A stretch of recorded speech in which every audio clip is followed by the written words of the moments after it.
বারাকা আছে। এবং সাহারির সময় এমন ভাবে খাবেন না যে এটা আপনার জীবনের শেষ খাওয়া। কথা বুঝতে পারছেন? এত বেশি আইটেম করতে যায় না, এত বেশি ভোগবিলাসী হয়ে গেলে রোজার আধ্যাত্মিকত্ব থাকবে না। সেহরিতে অল্প খান, যদি খেতে হয় পেটের 3 ভাগের 1 ভাগ খান, 1 ভাগ ফাঁকা রাখেন, 1 ভাগ আপনি পানি দিয়ে পূর্ণ করেন। এখনকার কিছু তথাকথিত আশেকা রসুলের মতো হতে যায় না, যাদের ভুঁড়ির জ্বালায় চেয়ারে বসতে পারে না, এই কাজ করতে যায় না। এটা মুসলিমদের শোভা পায় না। আমরা পরিশ্রমী জাতি, কর্মঠ জাতি, আমাদের এইসব শোভা পায় না। এটাও শেষ জামানা হাদিসে আছে। কি নাই আসলে, শেষ জামানে এক শ্রেণী মানুষ বের হবে যারা হবে সাকিল, একদম বুড়িওয়ালা, ঠেস দিয়ে বসে থাকবে আরাম করে, এবং বলবে যে কোরআনে যা আছে আমি তাই মানি, হাদিসটা আমি মানি না, ইত্যাদি। আসেন, সাহরির পরে রোজা রেখেছেন, 5 ওয়াক্ত নামাজ জামাতে পড়ার চেষ্টা করে। খুব সিম্পল জিনিস, খুব বেশি কিছু দরকার নেই আমাদের। 5 ওয়াক্ত নামাজ আপনি জামাতে পড়ার চেষ্টা করেন। বাসার থেকে ওযু করে বের হবেন, প্রত্যেক পদক্ষেপ হাঁটবেন, আপনার একটা স্টেপে একটা করে গুনাহ মাফ হবে, একটা নেকি লেখা হবে, মর্যাদা বাড়িয়ে দেওয়া হবে। একে 10 দিয়ে গুণ করা হবে, রমজান মাসে আরো 70 দিয়ে গুণ করা হবে ইনশাআল্লাহ। ফজরের নামাজটা জামাতে পড়লেন, নামাজটা জামাতে পড়ার পর আপনি বসে থাকবেন, কিছু সময় জিকির আজগার তাসবিহ তাহলিল করবেন। পারলে 1 পারা করে কোরআন তেলাওয়াত করবেন। রমাদান মাসে প্রত্যেক দিন 1 পারা করে কোরআন তেলাওয়াত করার চেষ্টা করবেন। 30 দিন 30 পারা, রমাদানে অ্যাটলিস্ট একটা খতম করা যাবে, অ্যাটলিস্ট একটা খতম চেষ্টা করা যায় না ইনশাআল্লাহ। ফজরের নামাজ হয়ে গেছে, আপনি কোরআন তেলাওয়াত করেন। 1 পারা পড়তে সময় লাগবে আধা ঘন্টা, 40 মিনিট, কারো 1 ঘন্টা। এরপর সূর্য উঠে যাবে, উঠে গেলে পরে আপনি 2 রাকাত ইশরাকের নামাজ পড়বেন। নামাজটা পড়ে বাসায় যাবেন। আল্লাহর নবী বলছেন সাল্লাল্লাহু আলাইহি ওয়াসাল্লাম, আপনার আমল নামায় একটা কবুল হজ, একটা কবুল ওমরার নেকি লেখা হবে ইনশাআল্লাহ। এবার রেস্ট করেন, বাসায় গিয়ে রেস্ট করেন। যখন ঘুমাবেন তখন ঘুমের সুন্নাহগুলো আদায় করেন। সূরা ফালাক নাস ইখলাস পড়েন, ফু দেন, দিয়ে গা মাসাহ করেন, আয়াতুল কুরসি পড়ে ঘুমান, ঘুমের দোয়া পড়ে ঘুমান, ঘুমটাও নেকি হবে ইনশাআল্লাহ। এরপর হয়তো আপনি কাজে যাবেন, চাকরিতে যাবেন, বা ব্যবসায় যাবেন, বা আপনি শিক্ষাক্ষেত্রে যাবেন, ইত্যাদি ইত্যাদি। যে ক্ষেত্রেই যান না কেন আপনি মনে রাখবেন আপনি রোজাদার। যে ক্ষেত্রেই যান আপনি মনে রাখবেন আপনি রোজাদার। আমি কারোর সাথে এখন ঝগড়া করতে পারবো না, কারোর সাথে এখন মারামারি করতে পারবো না, আমি কারো গীবত করতে পারবো না, আমি মিথ্যা বলতে পারবো না, আমি মাপে কম দিতে পারবো না, আমি জনগণকে ঠকাতে পারবো না, আমি রোজাদার। এটা মনে রাখবেন। এটা মনে রাখলে পরে দেখবেন ইনশাআল্লাহ তাআলা আপনি আল্লাহকে পাচ্ছেন, আল্লাহর মারিফত পাচ্ছেন। খাচ্ছি না, আল্লাহর ভয় না। পানি পান করছি না, স্ত্রী সহবাস করছি না, কার ভয়? আল্লাহর ভয় না। এত কঠিন কাজ করার পরেও রোজার নেকি পাওয়া যাবে না যদি রোজা রাখা অবস্থায় আমি মিথ্যা বলি, মাপে কম দেই, গীবত করি, সুদ খাই, জেনা করি, ইত্যাদি।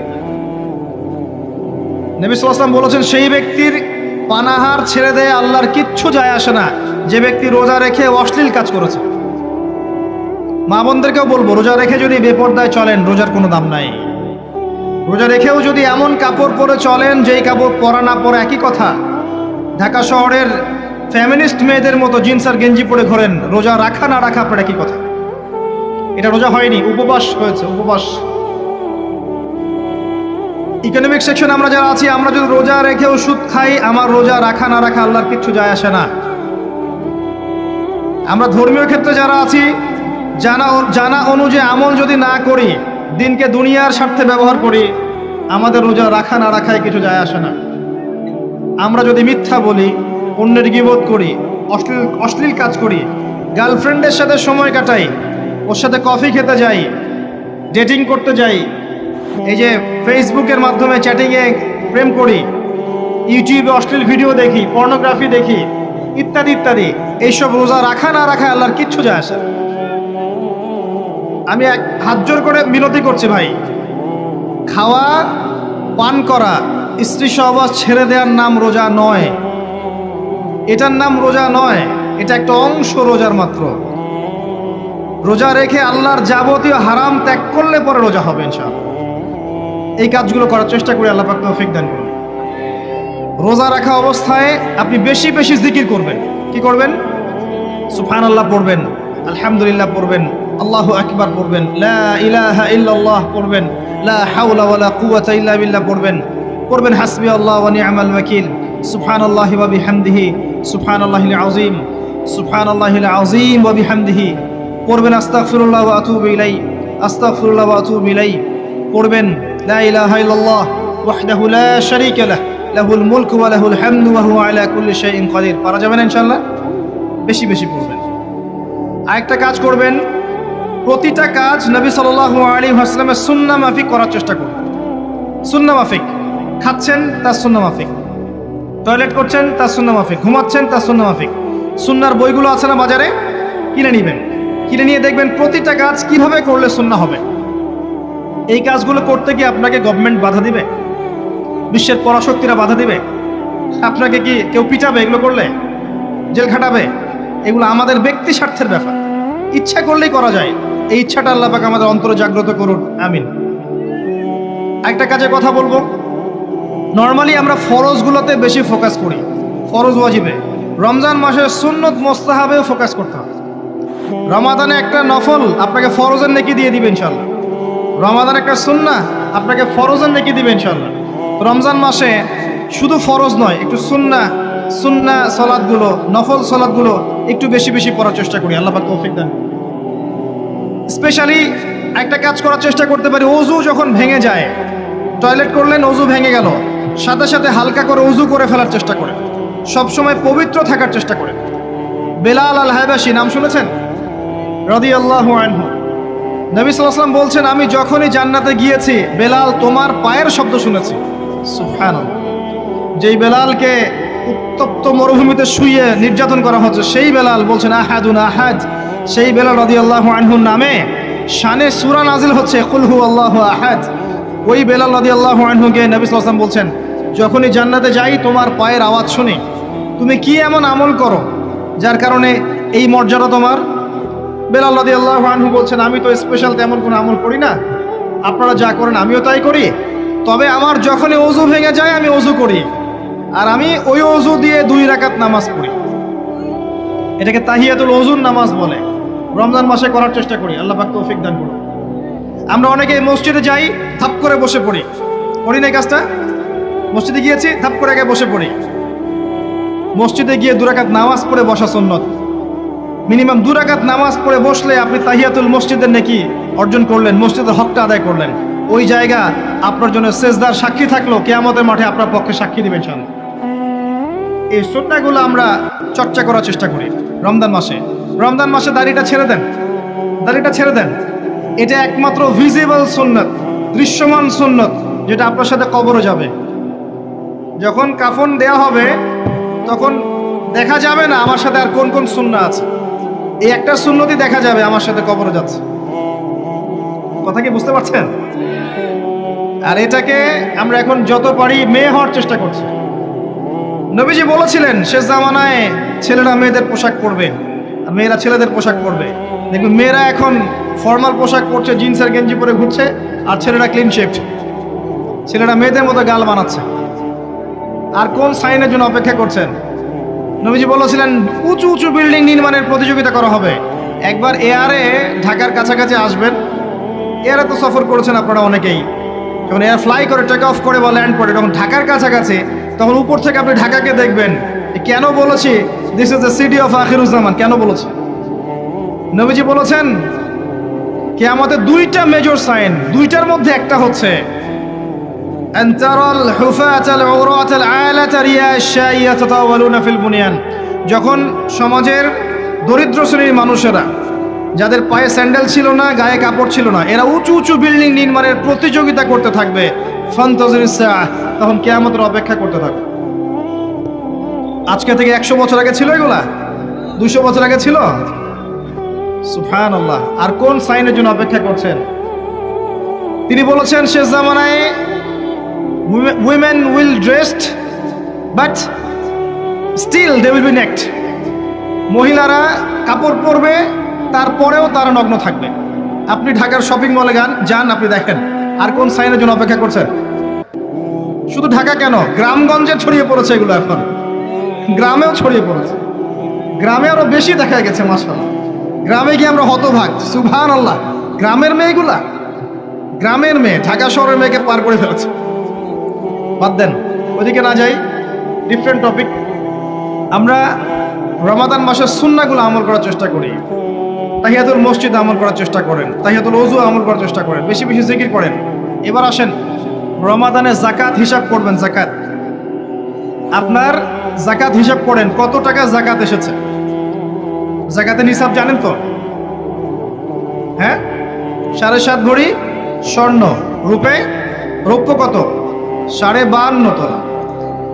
আপনার এই চাষাবাদের ওসর আসে, ব্যবসায়িক পণ্য থাকলে, সঞ্চিত সম্পদ থাকলে সব কিছু হিসাব করে মুফতি সাহেব আছেন, কওমি মাদ্রাসার আলেমদের কাছে যাবেন, যাকাতের ক্যালকুলেশন করে নেবেন যে আমার এত টাকা যাকাত এসেছে। এভাবে যাকাতটা রমজান মাসে দিয়ে দেওয়ার চেষ্টা করুন।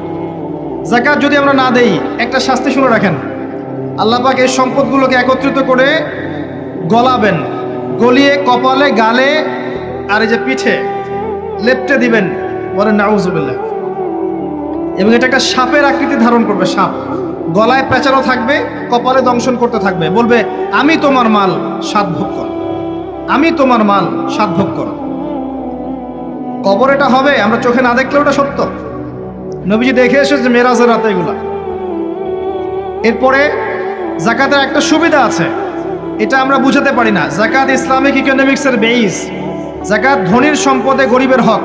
যে গরিবের কাছে টাকা পয়সা নাই, আপনার টাকা ওর হাতে চলে যাবে, ও খেয়ে পরে বাঁচতে পারবে, এটাই যাকাত। বুঝতে পারছি? যাকাতটা না দেন, ও আস্তে আস্তে আস্তে আস্তে আরো দরিদ্র হতে থাকবে। এর উপর আবার সুদ আছে, আবার পেপার মানিও আছে। যাকাতগুলো দিয়ে দেন, আল্লাহর ওয়াস্তে যাকাত দিয়ে। অনেক মুসলিম আছে আমরা নামাজ পড়ে যাকাত দেই না। অনেক মুসলিম আছে যাকাত দেয় না, নামাজ পড়ে। যাকাত অস্বীকারীদের বিরুদ্ধে আবু বকর সিদ্দিক রাদিয়াল্লাহু আনহু যুদ্ধ করেছিলেন। এজ এ আমির, রাষ্ট্রের পক্ষ থেকে যুদ্ধ করেছিলেন। আল্লাহ পাক আমাদেরকে যাকাত আদায় করার তৌফিক দান করুন। ফসল থাকলে ফসল, এর ওসর আসবে, ওসর এটা দিয়ে দিবেন। সেচের পানিতে হলে এক হিসাব, আর আপনার বৃষ্টির পানিতে হলে এক হিসাব। রমজান মাসে বেশি বেশি দান সাদাকা করবেন, বেশি বেশি মানুষকে দান সাদাকা করেন। পণ্যের দাম কমিয়ে দেন, মানুষকে সাদাকা করেন। প্রত্যেকটা দিন 10 টাকা, 20 টাকা, 100 টাকা সাদাকা করতে চেষ্টা করেন। এক একটা সাদাকা 70 গুণ বেড়ে যাবে ইনশাআল্লাহ। আমি আরেকটা নসিহত করব, রমজান মাসে বেশি থেকে বেশি মানুষকে খাওয়ান, বেশি বেশি খাওয়ান, ইফতার করান। আমি বলি মসজিদগুলোতে প্রত্যেক দিন আসর থেকে মাগরিব পর্যন্ত দিনের কথাবার্তা আলোচনা করেন, তালিম করেন। আপনাদের কাছে বই আছে, মুনতাকা হাদিস আছে, ফয়জুল কালাম বই আছে, রিয়াদুস সালেহিন বই আছে, মেশকাত আছে, আলেম আছেন, ইমাম সাহেব আছেন। একটা বিশেষ বিষয় নিয়ে আলোচনা শুরু করেন, মাগরিব পর্যন্ত আলোচনা চলবে, সবাই মিলে ইফতার করেন। একটা ইসলামিক পরিবেশ গড়ে তোলেন, মানুষকে ইফতার করেন, বেশি বেশি ইফতার করেন। আপনার সামর্থ্য থাকলে, সামাজিক যদি পদমর্যাদা থাকে, সমাজের মানুষকে আপনি ইফতার করান, ইফতার পার্টি করে, ইফতার অ্যারেঞ্জমেন্ট করান। পার্টি বলা ঠিক না, আসলে ইফতার মাহফিল বলতে পারি আমরা। ইফতার মাহফিল করেন বেশি বেশি, মানুষকে ইফতার। একজন ব্যক্তিকে ইফতার করালে ওই ব্যক্তির রোজার নেকি আপনি পেয়ে যাবেন ইনশাআল্লাহ। প্রজেক্ট করেন, ইফতারের প্রজেক্ট করেন, মানুষের টাকাগুলো নেন, সংগ্রহ করে গরিবদের মাঝে ইফতার বিলিয়ে দেন। দুইটা পদ্ধতি হতে পারে, আমি নিজেও করবো ইনশাআল্লাহ তাআলা। দুটো পদ্ধতি হতে পারে, ডেইলি বেসিসে ইফতার দিতে পারেন, অথবা মাসের বাজার করে দেন। এক মাসে কি কি লাগে, কতটুকু চাল, বুট, ডাল লাগে লিস্ট করেন, করে একটা ফ্যামিলিতে একটা প্যাকেট পাঠিয়ে দেন। দেখবেন পুরো ফ্যামিলি ইনশাআল্লাহ তাআলা রমজান মাসটা খেয়ে পরে বাঁচতে পারবে। এগুলো আমরা না করলে কারা করবো? অমুসলিমরা করবে? অমুসলিমরা করে করেই তো সবাইকে খ্রিস্টান বানাচ্ছে। কোথায় আছেন আপনি? সমাজ সেবা করে করে তো মানুষের ঈমান আমল হরণ করে ফেলছে, আর আমরা সমাজ সেবা করতে চাচ্ছি না। জি, আমরা গরিব মানুষের পাশে দাঁড়াচ্ছি না, ওরা গিয়ে দাঁড়াচ্ছে। দেখবেন মানুষ বলছে হ্যাঁ এই ধর্মটা ভালোই, আমি খ্রিস্টান হয়ে যাই। কত মানুষ যে খ্রিস্টান হয়ে যাচ্ছে আপনি জানেন? পরে বুঝবেন, যখন আমরা এই যে হাত বাঁধা, পায়ে পা রফুলে ইত্যাদি নিয়ে মারামারি করছি, কে কোন মাযহাব, কে কোন তরিকা, কার কোন ত্রুটি আছে, এগুলো নিয়ে আমরা সোশ্যাল মিডিয়ায় ঘাটাঘাটি করছি। এই সময়গুলোর মধ্যে এগুলো অনেক এগিয়ে গেছে। এরা আরও এসব এই খোরমা জিলাপি নিয়ে মারামারি করতে থাক, দেখবেন আস্তে আস্তে আস্তে আস্তে কোন দিকে চলে যায় পরিস্থিতি। গলার মধ্যে দড়ি দিয়ে ফাঁস লাগানো হয়ে গেছে, খালি টানা বাকি আছে। আরে এখন ঝগড়া করে বেড়াচ্ছে কোন আলেমের কোন সমস্যা। লাহুম কুলুবুন লা ইয়াফকাহুনা বিহা, আল্লাহ পাক বলেছেন সূরা আরাফ 179-তে। রমজান মাসে বেশি বেশি ইফতার করান, বেশি বেশি দান সাদাকা করেন। আর একটা কাজ বলে আমি শেষ করছি, রমজান মাসে পরিবারকে সময় দেন। পরিবারকে সময় দেন, পরিবারের হক আছে আমাদের উপরে, স্ত্রীকে সময় দেন, স্বামীকে সময় দেন, একসাথে ইফতার বানান, একটা পরিবেশ, একটা আনন্দ, একটা উৎসবের আমেজ যেন বিরাজ করে। ছোট ছোট বাচ্চাদেরকে রোজা রাখতে উৎসাহিত করেন, সবাই একসাথে বসে একটা বড় প্লেটে ইফতার করেন। বাচ্চারা যখন বড় হবে তখন জান্নাতে চলে যাবে। ছোটবেলায় আমরা একটা হাদিস আমি পড়েছি ফয়জুল কালাম বইয়ের মধ্যে, গতকালকে মাহফিলও বলেছিলাম, আপনাদেরকে বলছি। মাদ্রাসায় পড়ানো হয় ক্লাসিক্যাল একটা বই ফয়জুল কালাম, সবাই কিনতে পারেন, হাদিসের বই, চমৎকার কিছু হাদিস আছে। এখানে একটা হাদিস আছে আমাদের জন্য সুসংবাদ। নবী সাল্লাল্লাহু আলাইহি ওয়াসাল্লাম বলছেন, হে সাহাবীরা, তোমরা এমন একটা যুগের মধ্যে বাস করছো যেই যুগে কেউ যদি ইসলামের 10% ছেড়ে দেয় সে ধ্বংস হয়ে যাবে। সাহাবীদেরকে বলছেন, তোমরা এমন একটা যুগে বাস করছো এই যুগে ইসলামের 1/10 কেউ ছেড়ে দিলে সে ধ্বংস হয়ে যাবে। কিন্তু তোমাদের পরে এমন একটা যুগ আসবে যেই যুগে মানুষ যদি 1/10 ধরে রাখতে পারে, 10% ধরে রাখতে পারে, তাহলেই নাজাত পেয়ে যাবে ইনশাআল্লাহ। আমরা সে যুগে আছি না? আমাদের চতুর্দিকে ফিতনা নয় কি? আপনার ঘরে ফিতনা, সমাজে ফিতনা, ইকোনমিক্সে ফিতনা, রাষ্ট্রে ফিতনা, বিশ্বে ফিতনা, ধর্মে ফিতনা, সবখানেই ফিতনা, ফাসাদ। আমরা সেই যুগের মধ্যে বাস করছি। আসুন, আল্লাহ পাক কোরআন নাজিল করলেন, প্রথমে পড়তে বললেন। তার মানে আল কোরআন এবং সুন্নাহ এগুলাকে পড়া শিখতে হবে। বড় বড় স্বপ্ন দেখার আগে আমাদেরকে বেসিক ঠিক করতে হবে, পড়াশোনা করতে হবে। আল্লাহ পাক আমাদের যুব সমাজকে পড়াশোনা করার তৌফিক দান করুন। রমাদান মাসে এটা নাজিল হয়েছে। আল্লাহ পাক সূরা বাকারায় বলছেন, শাহরু রমাদানাল্লাযী উনজিলা ফীহিল কুরআন। রমাদান সেই মাস যেই মাসে কোরআন নাজিল করা হয়েছে। কি জন্য নাজিল করা হয়েছে? হুদাল লিন-নাস। এই কোরআন হচ্ছে মানব জাতির জন্য হেদায়েত, নট অনলি ফর মুসলিমস। এটা শুধু মুসলিমসদের জন্য হেদায়েত নয়, হুদাল লিন-নাস, পুরো মানব জাতির জন্য হেদায়েত। কোরআনে ইহুদির জন্য হেদায়েত আছে, খ্রিস্টানের জন্য আছে, অমুসলিম হিন্দুদের জন্য আছে, সবার জন্য কোরআন। এটা সাম্প্রদায়িক কোনো কিতাব নয়, এটা টোটালি অসাম্প্রদায়িক একটা বই। আল কোরআন যে কেউ পড়তে পারে। এটা কারো পৈতৃক সম্পত্তি নয় যে একটা শ্রেণীর মানুষই পড়বে বাকিরা পড়বে না, সবাই পড়বে ইনশাআল্লাহ তাআলা। এটা আল্লাহর কিতাব, আল্লাহর কালাম। হুদাল লিন-নাস ওয়া বায়িনাতিন মিনাল হুদা। এটা হচ্ছে সত্য মিথ্যার মানদণ্ড, বায়িনাত, সুস্পষ্ট মানদণ্ড। আর কি ওয়াল ফুরকান, প্রমাণ, হুজ্জাত, দলিল। এটা আল্লাহ পাক কোরআন সম্পর্কে বলছেন। আরেকটা জায়গায় চলে যাই, চলেন সূরা নাহল এর 89 নম্বর আয়াতে চলে যান। আল্লাহ পাক বলছেন, ওয়া নাযালনা আলাইকাল কিতাব। হে নবী, আমি আপনার প্রতি এমন একটা কিতাব নাজিল করেছি, অর্থাৎ আল কোরআন। ওয়া নাযালনা আলাইকাল কিতাব তিবয়ানান লিকুল্লি শাই, যেই কিতাবটা প্রত্যেকটা বিষয়ের ব্যাখ্যা। আপনি কি আমার কথা শুনতে পারলেন? আল্লাহ বলছেন কোরআন প্রত্যেকটা বিষয়ের ব্যাখ্যা। আপনার ব্যক্তি জীবন এখানে আছে, আপনার ব্যবসায়িক জীবন এখানে আছে, অর্থনৈতিক জীবন এখানে আছে, পারিবারিক জীবন এখানে আছে, সামাজিক লাইফ এখানে আছে, সবকিছু আছে। তিবিয়ানান লিকুল্লি শাই, প্রত্যেকটা বিষয়ের ব্যাখ্যা এখানে আছে। তিবিয়ানান লিকুল্লি শাই ওয়া হুদা ওয়া রাহমাতান ওয়া বুশরা লিল মুসলিমিন। এই কোরআন হচ্ছে হেদায়েত এবং রহমত, দয়া। ওয়া বুশরা লিল মুসলিমিন, মুসলিমদের জন্য সুসংবাদ। এই কোরআন শুরুতে আছে আলিফ লাম মিম যালিকাল কিতাব লা রাইবা ফিহ। এটা এমন একটা কিতাব যেই কিতাবের মধ্যে কোনো সন্দেহ নাই। কোন লেখক বলতে পারে আমার বইয়ের মধ্যে কোনো সন্দেহ নাই? সন্দেহের কোনো অবকাশই নাই। লা রাইবা ফিহ হুদাল লিল মুত্তাকিন, মুত্তাকিদের জন্য এটা হেদায়েত। মুত্তাকি কারা? আল্লাযীনা ইউমিনুনা বিল গায়ব, যারা অদৃশ্যে বিশ্বাস করে। ঈমানের 6 পিলার সবই অদৃশ্য নয় কি? আল্লাহ অদৃশ্য, ফেরেশতা অদৃশ্য, আসমানে আগের কিতাবগুলো দেখি নাই, অদৃশ্য। নবী রাসূলগণ দেখি নাই, অদৃশ্য। পরকাল, ওয়াল ইয়াউমিল আখির, ওয়াল ইয়াউমিল আখির দেখি নাই, অদৃশ্য। ওয়াল কদরি খায়রিহি ওয়া শাররিহি, তাকদীর অদৃশ্য। আল্লাযীনা ইউমিনুনা বিল গায়বি, মুত্তাকি তারা যারা গায়েবে বিশ্বাস করে, অদৃশ্যে বিশ্বাস করে। আর এখনকার শিক্ষা দর্শন আমাদেরকে শেখায়, পশ্চিমাদের, চোখে যা দেখবো না বিশ্বাস করবো না। হ্যাঁ, তাদের দর্শন এরকম, যুক্তি দিয়ে প্রমাণ করতে পারবেন না, বিশ্বাস করবো না। বৈজ্ঞানিক ব্যাখ্যা দিতে পারবেন না, বিশ্বাস করবো না। সায়েন্টিফিক্যালি প্রুভড হতে হবে, তারপর বিশ্বাস করবো। অনেক সময় দেখা যায় মুসলিমরাও এর গোলক ধাঁধায় পড়ে যায় এবং বলে নামাজের উপকারিতার সায়েন্টিফিক ব্যাখ্যা বলেন, তারপর নামাজ পড়ুন। নামাজের সায়েন্টিফিক ব্যাখ্যা লাগবে, তারপর নামাজ পড়বেন? আল্লাহ পাক বলেছেন ইজ ক্বালা লাহু রাব্বুহু আসলিম ক্বালা আসলাম